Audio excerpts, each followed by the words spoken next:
Physics के electrostatic के अगले टॉपिक में आप सभी का स्वागत है। स्टूडेंट, पिछले क्लास में हम लोग गॉसेस थ्योरम के एप्लीकेशन पर बात कर रहे थे, जिसमें हम लोग गॉसेस थ्योरम के एप्लीकेशन पर एक long infinite straight line of charge का इलेक्ट्रिक फील्ड इंटेंसिटी फाइंड किया था।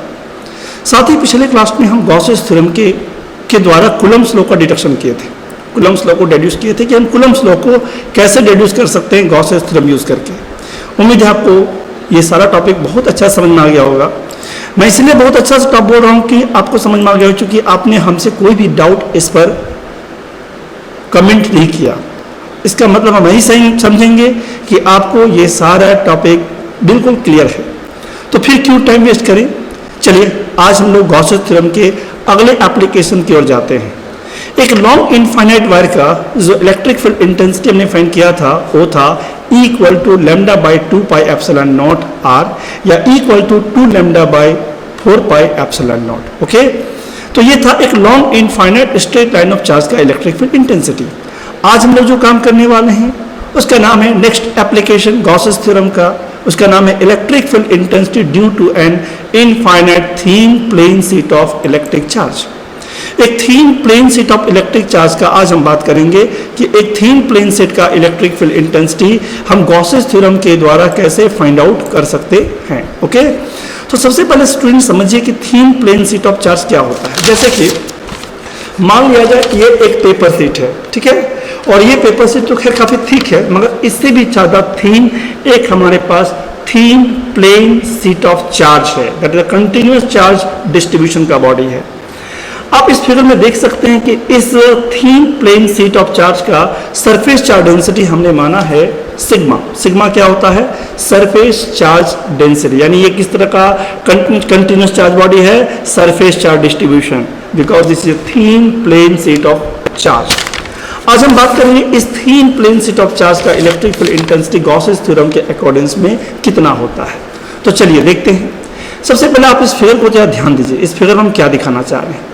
इस फिगर में दिखाना चाह रहे स्टूडेंट कि यहाँ पर ये जो आप इस फिगर की हम बात कर रहे हैं, तो ये हमारा एक थीन शीट ऑफ चार्ज बॉडी है और हमने यहाँ पर एक डॉटेड लाइन से एक सरफेस दिखाना चाहा है। आप देख रहे हैं कि यहाँ एक सिलिंड्रिकल शेप में एक आपको गॉसियन सरफेस दिख रहा है, जो इस प्लेन शीट के तो इस तरह रखा गया, थोड़ा तिरछा रख के समझा जाए, एक इस तरह और एक इधर, यानी एक लेफ्ट साइड और एक राइट साइड और एक लेफ्ट साइड। ओके, अब इस thin plane sheet of charge का इलेक्ट्रिक फील्ड इंटेंसिटी में फाइंड करना है। तो सबसे पहले हम थोड़ा कंसीडर कर लें। Consider a thin plane sheet having surface charge density sigma. मान लिया जाए एक thin plane sheet of charge body है जिसका सरफेस चार्ज डेंसिटी कितना है? सरफेस चार्ज डेंसिटी हम उसका सिग्मा मान रहे हैं। Okay, we draw a cylindrical Gaussian surface. हमने यहाँ पर एक क्या एज्यूम किया है, कंसीडर किया है? एक cylindrical Gaussian surface with either distance of r from the plane sheet to the end caps। इन दोनों एंड कैप पर, एक एंड कैप्स ये और दूसरा एंड कैप्स ये, जहां की इस प्लेन शीट से कितना डिस्टेंस पर है? यहां से यहां का डिस्टेंस r और यहां से यहां का डिस्टेंस भी r। किसका? इन दोनों एंड कैप्स का। इन दोनों एंड कैप किसका? इस गॉसियन सिलिंड्रिकल सरफेस का दोनों तरफ का डिस्टेंस हमने कितना मान लिया है? r। ओके, चलिए आगे बढ़ते हैं। Total electric charge enclose the Gaussian surface. सबसे पहले हम यहाँ गॉसेस थ्योरम यूज करने से पहले हम इसका टोटल चार्ज पहले फाइंड कर लें। टोटल चार्ज इस थीन प्लेन शीट का क्या होगा? इस पूरे थीन प्लेन शीट का टोटल चार्ज क्या होगा? क्योंकि हम यहाँ पर देख सकते हैं कि यहाँ इसका सरफेस चार्ज डेंसिटी सिग्मा है और इस प्लेन शीट ऑफ चार्ज का सरफेस एरिया एस है। तो यदि हमें सरफेस एरिया पता हो और सरफेस चार्ज डेंसिटी पता हो तो हम बता सकते हैं कि इस प्लेन शीट का टोटल चार्ज हो जाएगा Q is equal to sigma S. Q equal to sigma S, क्योंकि आप जानते हैं surface charge density equal to होता है charge by surface area. Okay, तो इस तरह टोटल चार्ज हमने फाइंड कर लिया। अब आते हैं according to Gauss's theorem. According to Gauss's theorem जानते हैं the line integral of electric field in area vector is equal to cube upon epsilon naught is equal to sigma S by epsilon naught. Sigma S by epsilon naught, this is the sigma S as a total charge divided by epsilon naught. Okay, हम इसे equation मान लिए 1। Okay, आप जरा ध्यान देंगे students कि ये गॉसियन सरफेस जो है भाई इस कितने पार्ट में डिवाइडेड है। तो आप जरा ध्यान से देखिए, ये गॉसियन सरफेस को हम 3 पार्ट में डिवाइड किए हैं, 3 रीजन में डिवाइड किए हैं। जैसे आप एक लाइन चार्ज को 3 रीजन में आपने डिवाइड किया था, इस प्लेन सेट का भी 3 रीजन्स होंगे। कौन सा रीजन होगा? देखिए, एक लेफ्ट साइड रीजन 1, एक राइट साइड रीजन 2 और एक थर्ड रीजन जो सरफेस पे है। जिस तरह टोटल कितना रीजन मैंने इस गॉसियन सरफेस को डिवाइड किया? 3 रीजन में, region 1, region 2 and region 3। Okay, तो हम क्या करेंगे, इन तीनों रीजन का एरिया वेक्टर और इलेक्ट्रिक फील्ड इंटेंसिटी के मल्टीपल को हम सम ऑफ करेंगे। तो देखिए यही किए हैं, ये रीजन हमारा 1, ये रीजन हमारा 2 और ये हमारा रीजन 3। तीनों रीजन को हम सम करेंगे तो इस तरह हमारा हो जाएगा sigma S by epsilon naught. तो आप बोलोगे सर ये क्या था? ये पूरे गॉसियन सिलेंड्रिकल सरफेस का था और इसका हमने क्या किया, इसको हमने 3 पार्ट में डिवाइड किया। कौन कौन सा पार्ट है ना? Left in caps, right in caps and the plane surface as a third region. तो इस तरह हमने तीनों सरफेस को जब हम सम ऑफ करेंगे तो होगा line integral of electric field of the region 1, line integral of electric field of the region 2, line integral of electric field of the region 3 is equal to sigma S by epsilon naught. और हमने इसे equation मान लिया second equation. Okay, now since angle between E and DS is 90 degree for the surface third. जरा third region को ध्यान से देखेंगे स्टूडेंट कि ये जो हमारा थर्ड रीजन है, ये जो थर्ड रीजन है, मतलब ऐसे देखिए, ये हमारा जो थर्ड रीजन है, इसका एरिया वेक्टर होगा ऊपर, इसका एरिया वेक्टर होगा ऊपर और इलेक्ट्रिक फील्ड होगा इधर, एरिया वेक्टर इधर और इलेक्ट्रिक फील्ड इधर। तो बताइए क्या होगा? इस रीजन में हमारा जो E और DS के बीच का जो मेकिंग एंगल होगा, इलेक्ट्रिक फील्ड होगा इधर और एरिया वेक्टर होगा इधर। इस सरफेस के परपेंडिकुलर होगा ना, इस सरफेस के एरिया वेक्टर क्या होता है? परपेंडिकुलर। और इलेक्ट्रिक फील्ड किधर है? इधर। तो दोनों एक दूसरे के क्या इस रीजन में है? परपेंडिकुलर। और आपको पता है कि जब एरिया वेक्टर और इलेक्ट्रिक फील्ड एक दूसरे के क्या हो? परपेंडिकुलर हो। कौन सा सरफेस की बात करें? रीजन थर्ड की। तो बताइए इसका inline integral of electric field का रिजल्ट क्या होगा? बोलिए 0, बिकॉज cos 90 का वैल्यू होता है 0। तो इस तरह हमारा इक्वेशन 2 बिकम्स क्या हो जाएगा? थर्ड रीजन तो कैंसिल हो गया, इस तरह हो गया line integral electric field of region first, line integral electric field of region second, है ना, plus is equal to sigma S by epsilon naught for the region third. Okay, अब जरा ध्यान देंगे, since E and DS are, थोड़ा सा यहाँ पर नोट्स में कुछ छूटा है स्टूडेंट, आप इसको करेक्शन करेंगे। Since E and DS are along same direction, यहाँ क्या लिखेंगे?